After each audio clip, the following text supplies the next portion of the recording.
Hello, welcome to Sound and Fury Book Reviews. As usual, I am Tina. Today I'm doing a book review of Audition by Pip Adam. This is a book that came out in 2023 and is re-releasing on June 10th of this year from Coffee House Press. It is a sci-fi it's more of a literary fiction, I would argue, though. I received this book from NetGalley in exchange for a fair review. A harrowing and complex story, Audition utilizes its strangeness as a scathing takedown of the prison system. Before I get into what it's about, I will say I was a little bit disappointed that there was no content warning for sexualized violence, either on NetGalley or at the start of the novel. There was a mention of violence, but so sexual violence is troubling to you in any form, be prepared for it, or perhaps take a pass. It's my little PSA. So what is this book about? A spaceship called Audition is hurtling through the cosmos. Squashed immobile into its largest rooms are three giants, Alba, Stanley, and Drew. If they talk, the spaceship keeps moving. If they are silent, they resume growing. Talk they must, and as they do, Alba, Stanley, and Drew recover their shared memory of what has been done to their former selves, experiences of imprisonment, violence, and miscognition, of disempowerment and underprivilege. Pip Adam's uncharacterizable new novel, part science fiction, part social realism, asks what happens when systems of power decide someone takes up too much room, about how we manage new forms of justice and how we transcend the bodies and selves as we are given. Normally I don't read that little blurby thing at the end, but I thought that actually was really helpful in explaining what this book is about. This book is absolutely weird, but in a good way. It has three sections, each varying levels of bizarre. The first section is the strangest because we're given absolutely no context into what is going on and everything is told in dialogue. There's no description whatsoever, no narrative voice, just a conversation between three people. Then the book goes into the easiest section to follow, although that section is abysmally bleak. And then the third is a bonkers again, but in a different way. I won't explain too much about this or kind of the plot at all, as it's way more interesting and important, I think, to go into it not knowing anything. I'll try to keep everything vague, at least respecting plot and character development.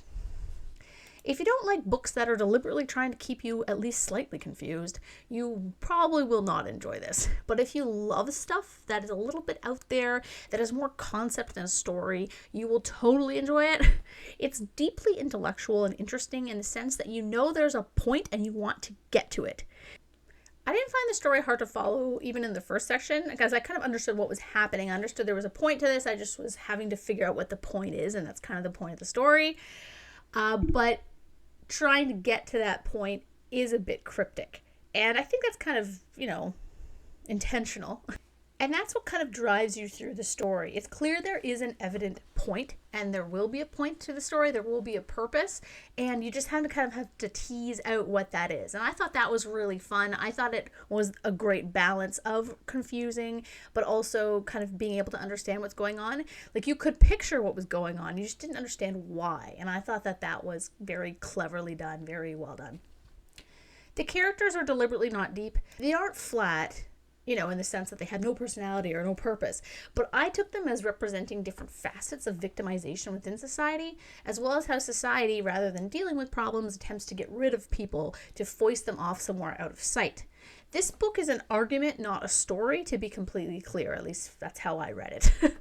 Now, the book does raise some really interesting questions, with its primary argument being that prison is a dehumanizing place that does nothing to actually solve the problem of criminality or injustice.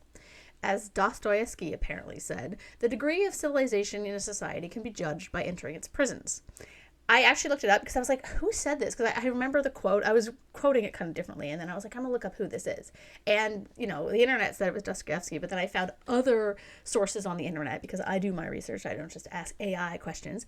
And they said that this is one of those misattributed quotes that no one knows who actually said this. So anyway, the point of the quote is that how we treat our prisoners or allow our prisoners to be treated is a reflection of our society as a whole.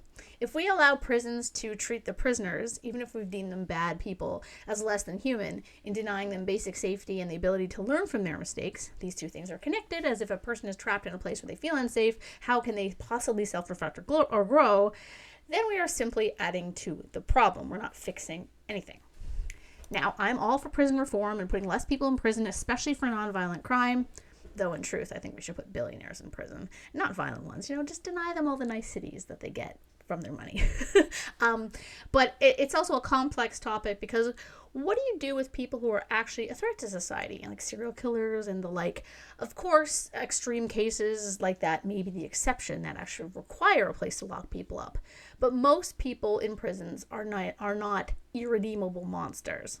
They may be in there for violent reasons, but are they, as I said, irredeemable? Will being in prison not just make them worse people when they do get out, especially if prison is not a place that fosters individual reform? It's proven that prison doesn't work as a deterrent for crimes of passion, for instance, and given what I mentioned before, it doesn't work for rehabilitation. In fact, people can't get jobs and are often, experiencing PTSD from being in prison after they get out, which is a hindrance to them rejoining society. So it seems simple. If prisons don't work, stop putting people in prisons. But how then do victims receive justice? If victims aren't allowed a sort of eye for an eye situation, as we don't want that, we don't need to be, doing capital punishment anymore, and there is no punishment for a crime, how would that work? For example, if someone were to harm a loved one of mine, I don't really feel shame in saying I kind of want them in a place where they can be brutalized in turn. Yet, from a strictly non-emotional point of view, I agree that that mindset is not the best idea. That's not a good way to run society, and is not how we should treat justice in a society, as it doesn't solve anything. I think what we need to do is stop the systems or societal setups that allow, encourage, foster someone's proclivity or opportunity to harm others. You can't have prison reform without also reforming the structures that exist outside the prison. Unfortunately, while this book makes a really excellent case about how prison is dehumanizing and awful, it doesn't really address that issue. It doesn't really provide any help on how to reform the system. I mean, perhaps it does a little, but not in a way that I found entirely satisfactory. Now, this is not a critique of the book. I'm not going to deduct stars because of this, because the fact that this book made me consider this at all, and the fact that it is a very complex issue, and of course, you can't solve everything in one novel. Where am I going with this? Okay, I'm not blaming the book for this. I'm just saying that I like the fact that it made me think. I guess that's what I'm trying to say. Anyway, geez, most of this review is just me talking about something. So please continue the conversation in the comments if you have interest in that. My opinion here is my opinion. It wasn't even that long for something that requires a lot more extrapolation or talking points. It just set me back to kind of like late high school and university classes on justice and sociology that I always found very interesting. I really like sociology. I really like anthropology, as you know. So I really like looking at kind of the systems of how culture functions. But it's hard to look at that when you're also part of it. It's hard to look at that subjectively when you are objectively could be involved in the justice system in some way. I've never been called for jury duty yet, and I'm very I kind of want to, and I also kind of don't. I'm like, I don't know. Anyway, all of this just shows how interesting, thoughtful, and challenging this book is. If you have any interest in these topics at all, you should totally check it out. I thought it was really fascinating. Watch for that content warning, though.